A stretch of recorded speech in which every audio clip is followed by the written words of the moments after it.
পৃষ্ঠা থেকে বসে যাচ্ছে নাম্বার 11 পপি। পপি থেকে বসে 9 নম্বর যাচ্ছে সোহাগী। সোহাগী থেকে ভুল পাস যাচ্ছে নাম্বার 4 বোদা উপজেলা ফুটবল একাডেমি পঞ্চগড়ের।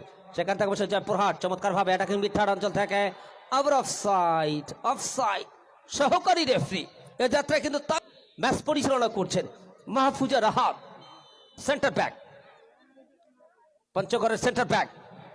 এক্ষেত্রে আবার পার্শ্বরেখার বাহিরে থ্রোইন লাভ করেছে। এখনো প্রচুর দর্শক কিন্তু মাঠের বাইরে অবস্থান করছে। থ্রোইন জয়পুরহাটের পক্ষে থ্রোইন লেফট উইং পজিশন থেকে। থ্রোইন থেকে বসে বসে আমরা যাচ্ছি নাম্বার 4 নম্বর যা তৃষ্ণা।